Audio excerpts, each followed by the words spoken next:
YouTuber's arrest has triggered a political firestorm in Tamil Nadu and reopened a larger debate around free speech. Popular political commentator and YouTuber Maridas was arrested by Chennai cybercrime wing from his residence in Madurai on Monday and brought to Chennai for questioning. Police says that the case relates to a series of videos and social media posts in which Maridas allegedly made derogatory and obscene remarks against a woman minister. Chief Minister C. Joseph Vijay and other members of the Tamil Nadu government. Authorities say an investigation is underway and further details of the charges will emerge as the probe progresses. But this is no ordinary arrest. Maridas is one of the Tamil Nadu's most well-known political commentators on social media, with a substantial online following and a long history of taking strong political positions. His supporters argue that he is being targeted for his criticism of the government. His critics insist that the freedom of expression cannot become a shield for personal attacks, abusive language or defamatory content. And that distinction lies at the heart of the controversy. Tamil Nadu BJP President Nayanar Nagendran has accused the Vijay government of cracking down on critics and demanded Maridas' immediate release. Nagendran alleged that Maridas was arrested for exposing what he called the government's real model politics. He accused the ruling TVK of abandoning its promise of alternative politics and behaving no differently from government it once criticized. For the ruling TVK, the optics are challenging. Chief Minister Vijay rose to power projecting himself as a fresh political alternative and a champion of democratic participation. Now his government faces allegations from opponents that it's using state machinery to silence critical voices. The government, however, maintains that this is not about political criticism but about alleged violation of the law. And that is why this case goes beyond one YouTuber. It raises fundamental questions about free speech in the digital age. Can political influencers say anything in the name of criticism is also a question. Should social media commentary be subject to the same legal scrutiny as mainstream media? Also remains there. And where should the line be drawn between dissent, defamation and abuse? On this issue, I am joined by Kalyan Raman, Senior BJP Leader, and R. Suresh Kumar, Political Researcher. Let me straight away go to Mr. Raman. Your opening comments on this arrest, sir. In Tamil, we have something called Pei Yarasandal Pinam Thinnum Sathirangal. That means, if the ghost is the ruler, then the Shastras will be eating the dead body. So, similarly, when an uneducated guy like Vijay is ruling Tamil Nadu. So why are you calling him uneducated? I'm just asking you. Uneducated because he is uneducated. Why are you calling him uneducated? If somebody is educated, he will know what is law. If somebody knows, somebody is educated, he will know what is constitution. If somebody is educated, he will know what section 41A or A of CRPC or 35(3) of BNSS. If he doesn't know and if he is the ruler, then it amounts to he being the ghost and he being uneducated and hence he being the ghost. You know, he doesn't know how to rule. I think, you know, I think, sir, let's not use the word ruler. Your Prime Minister himself says that the people who rule are public servants. They are not rulers. No, it is not the question of ruler. If I carry a perception that I am a commander and ruler, and then I act based on that that element deep in me, that I am a ruler, then this is what happens. You think the state overreacted? Servant is a different perception where you tend to serve the people, and if at all anybody is making any wrong comment, you should know how to condone it. You should know how to behave magnanimously. If the person is unaware of it, he is either uneducated about the entire course of law or constitution or whatever the constitution is offering to the common man. Simply going and getting someone arrested just because he has put something. What for there is 41A of CRPC or 35(3) of BNSS? At least to summon the person, ask him for his this thing. You can always tell him that why can't you behave? You are a well-known person in the society. You can always behave better. One can always opine it to the person, summon him. I also deeply disagree, Mr. Raman. We are on the same page. Let me just go across to Suresh. Suresh, it's not as if the first time the YouTubers are getting arrested. I think it happened in the previous government also. There was a crackdown. A lot of people got arrested. Even in West Bengal, YouTubers were arrested when Mamta was in power. So it's not as if that, people from the social media have not been arrested. There has been an overreach. But the larger context of my conversation is, there has to be a fine line between defamation, dissent, criticism and abuse. Do you think that in this case, this chap crossed it, or it's the overreach of the arm of the law? What is your assessment? What did he say, because of which that, he has been booked like that?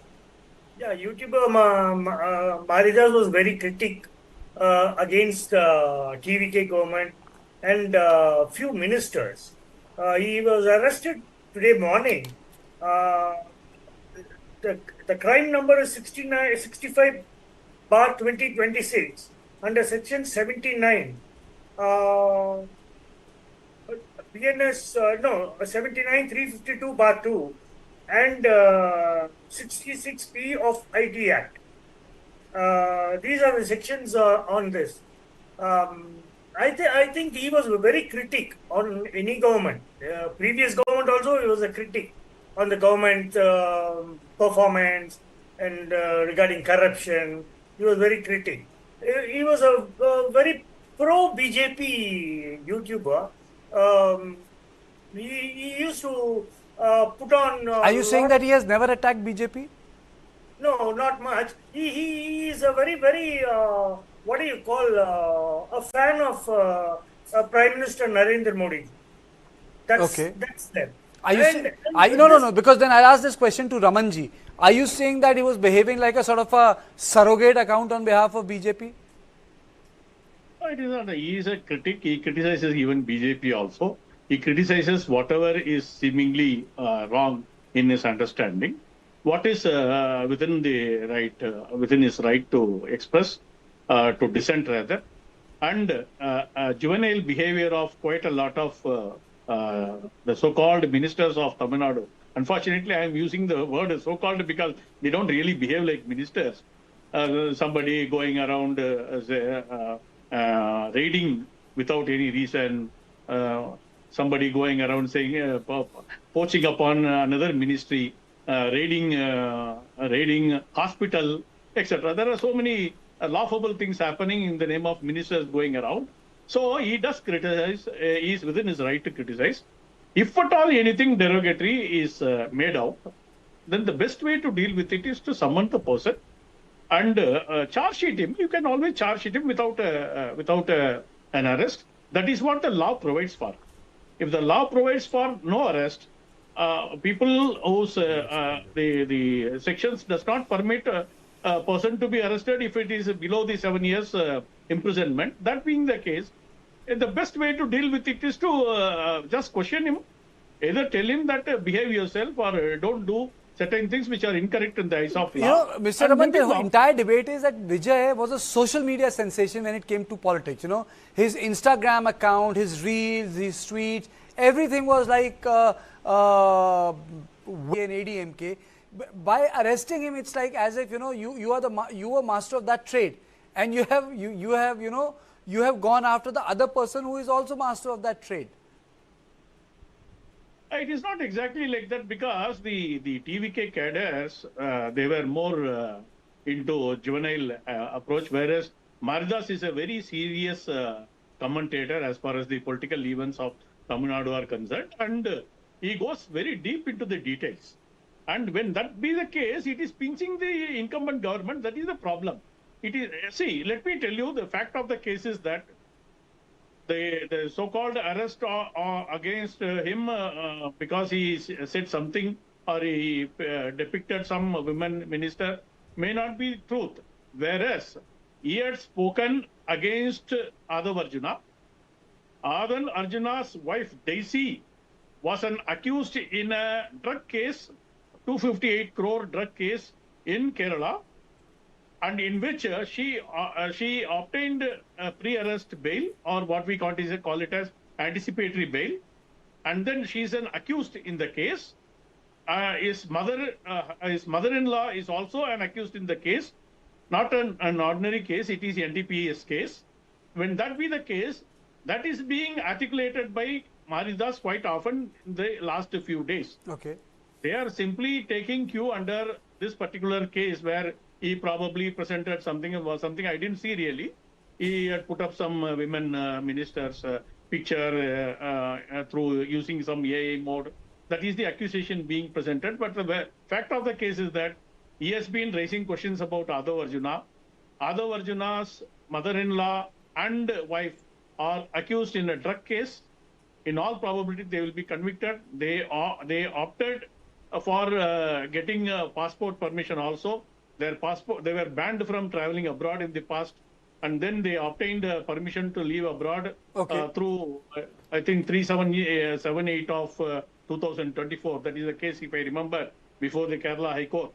So when that be the case, when that is being brought before the common public, when their connections are well exposed about as a drug mafia, this is bound to happen. That is why Maridas is arrested. Okay. Or Mr. Suresh, is it the case when you are not in power, you support all the YouTubers? Once you are in the power, the crackdowns begin, and it is ideology and party agnostic. Everyone does that. I think Maridas should have been summoned to the cybercrime branch, and they should have asked him. First, they should have interrogated him before arrest. I think this is just a simple imprisonment, 3 years. I don't think he should have been arrested. They could have filed a charge sheet after interrogating him, calling for giving a summons to come to the crime branch. That could have been done. That would have saved the chief minister's image of Joseph Vijay also. And now it looks like they are running behind the YouTubers. This is a dangerous move also in the society, because all the whether it is High Court or Supreme Court, when cases like this go to the judges, honorable judges, they say freedom of speech is more important. You should be given a chance. So when this is happening, the cybercrime branch, I think my take is they should have just summoned Mr. Maridas. Then they you think that he is being made an example of? They should have done. I think probably seeing the case, the court also might give a anticipatory bail to him. That's also not possible. Or he'll have to go to the High Court and get a bail. No, that though he will have to do. But what explains this high-handedness? If I have to go by your argument, what makes them do this? That is what I think. The CM Joseph Vijay is not being advised properly. That is a problem now. That is a problem. But he is not even aware. Forget about advice. Is he aware of the matter as a matter of fact? No, obviously, everything is not decided by the CM also. Because he should have been. Everything is not decided. You know that, sir. Everything is not decided by the CM. The CM is Mr. Karthikeya, it is Adavarjuna's high-handedness which is controlling the whole situation. Okay. The drug mafia is controlling this government. The drug mafia is headed by Adavarjuna. You have to. I am accusing him. Yeah, tell me. Yes, he is. The money went to Voice of Commons, which is money made out of drug mafia. In the case, I think 533/2018. So how many days he has been in power, sir? How many days he has been, Mr. Raman? How many days he has been in power? I am making a very important submission. You should allow me to complete. So, in the case of case number 533 being heard by 2018, being heard by NIA court, not an ordinary court, accusers Adavarjuna's mother-in-law and his wife. I understand that. I understand if that is the case, Adavarjuna is also beneficiary of drug money, and hence he is part of drug mafia. As simple as that. So basically you are saying that he is a victim of a political vendetta. Mr. Suresh Kumar says that's a bit of an overreach, but my understanding of this entire issue is that everyone says that they stand for the rights of the free press, but once in power, the power very rarely accommodates dissent. That's the really fact of it. Even as I took the example, even in West Bengal, when Mamata Banerjee was speaking on behalf of all the YouTubers in other areas, there have been a number of arrests which took place in Calcutta also. But well, that is history. Thank you, Mr. Raman, and thank you, Mr. Kumar, for joining me. So this was on point 2, but don't go away. On point 3, we will talk about something very, very important, that's Bangladesh and growing challenge in protecting Hindu communities, and especially the specific project which you see. We'll talk about it to our special guest who joins us from Dhaka.